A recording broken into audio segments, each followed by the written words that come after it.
Les responsables des violences chez Air France sont des voyous, selon Manuel Valls. C'est la chienlit pour Nicolas Sarkozy. Les débordements hier en marge du comité d'entreprise de la compagnie sont devenus une affaire politique aujourd'hui. Détail avec Sandra Boulanger et les équipes BFM TV. Au siège d'Air France, Manuel Valls s'assure de son soutien aux salariés agressés, puis rencontre la direction pour faire un point sur les négociations. Une visite symbole et un message de fermeté. Rien ne peut justifier de tels agissements. Ces agissements sont l'œuvre de voyous. La violence est inadmissible dans notre société. Elle doit être condamnée et il faudra des sanctions lourdes à l'égard de ceux qui se sont livrés à de tels actes. C'est la chienlit, a réagi Nicolas Sarkozy en évoquant notamment ces incidents, une formule reprise par l'opposition à l'Assemblée pour attaquer le Premier ministre. Où est l'État actionnaire qui doit taper du poing sur la table pour faire cesser cette chienlit? La chienlit, le mot que nous avons déjà entendu en fin de matinée, la remise en cause permanente des corps intermédiaires, des syndicats, de l'indépendance de la justice, de ce qui fonde même la démocratie, ce mot chienlit, l'expression qui a été aussi la vôtre, comme celle de Nicolas Sarkozy, sont des mots dangereux.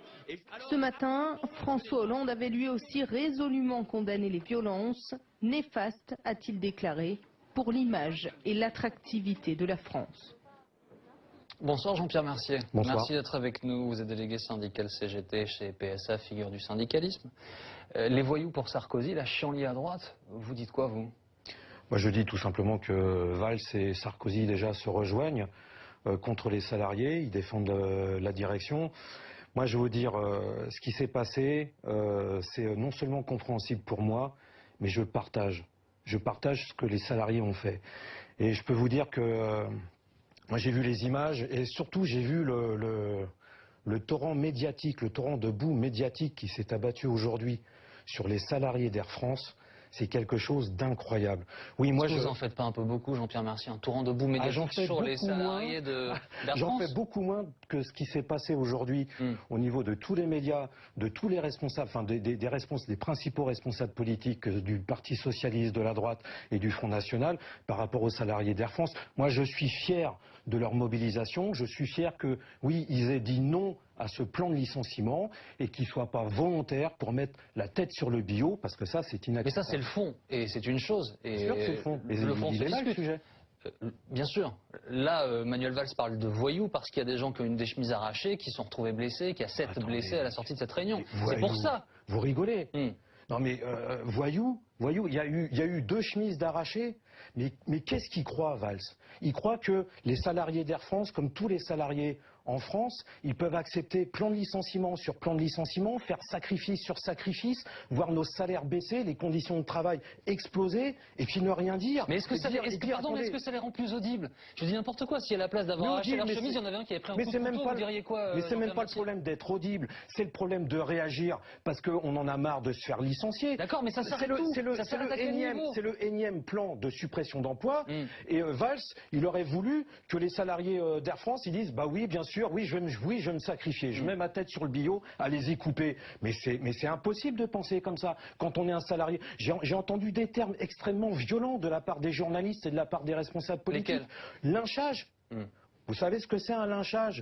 Remémorez-vous les photos des Noirs américains dans l'Amérique du Sud. Oui, ça, c'était des lynchages. Pardon, moi, je suis du côté de personne. Je vous dis juste, dans les faits, les images que l'on voit, on voit des gens qui sont extraits d'une foule par des hommes de sécurité. Ouais. Enfin, si on les laisse là, on ne sait pas ce qui se passe. Et ce que je vois, et ce que je vois tous les jours, et là il n'y a pas d'image là-dessus, c'est des centaines de milliers de personnes en France qui font la queue au Resto du Cœur parce qu'ils ont perdu leur boulot, parce qu'ils ont été licenciés. Oui, eux, ils sont tous les jours humiliés. Alors justement, là, les 2 DRH, parce qu'ils ont perdu leur chemise, ils sont humiliés, mais vous rigolez. Justement, il y a une autre vidéo dont on a eu connaissance aujourd'hui qui va sans doute aussi beaucoup faire parler d'elle. Elle est quelques instants avant ces images-là. On y voit une salariée du groupe en train d'interpeller ces personnes-là. Et finalement, au moment où elle demande le dialogue, n'avoir droit qu'à un sourire un peu hautain, vers les choses telles qu'elles sont. Tout est dit dans cette vidéo. Et la réponse, c'est on n'est pas habilité à vous parler. Bah, c'est l'arrogance.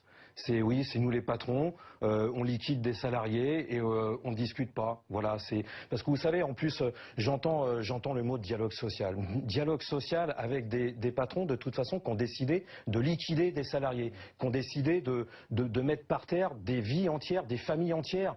Mais c'est le dialogue entre le torero et puis le taureau. C'est ça le dialogue. Et ben là, le taureau, il a rendu un coup de corne. Et ben ils n'ont pas volé. Vous savez, il y a un proverbe extrêmement connu qui dit qui sème la misère récolte la colère. Eh ben oui, il va falloir que les patrons, que les Valls et les Sarkozy, ils s'y fassent à ces réactions de colère. Et moi, j'espère bien que les salariés d'Air France, ils vont continuer à se mobiliser avec énormément de détermination, qu'ils vont se mobiliser profondément pour faire reculer cette direction, parce qu'ils ont raison d'abord d'être soudés, d'être unis. Et c'est ça la direction, elle a été tenue en échec. Je suis désolé, dans les faits, il faut dire les choses. Le principal syndicat, CFC, qui n'était pas à cette réunion, qui a refusé de signer le courrier demandant au gouvernement d'agir, lui a condamné ces agissements. Écoutez, donc vous parlez d'unité syndicale, pour le coup, sur cette affaire-là, il n'y en a pas. Je n'ai pas parlé d'unité syndicale, j'ai parlé d'unité des salariés. La direction d'Air France, avec le soutien du gouvernement, depuis des années, essaye de jouer la division entre les pilotes contre les stewards, entre les stewards contre le personnel au sol, et dans le personnel au sol, entre les mécanos et puis les commerciaux. Eh ben, les salariés, ils doivent être unis face à leur patron pour le faire reculer. Et j'espère qu'ils gagneront, et c'est en se mobilisant qu'ils pourront gagner. Merci beaucoup Jean-Pierre, merci d'avoir été avec nous ce soir en direct.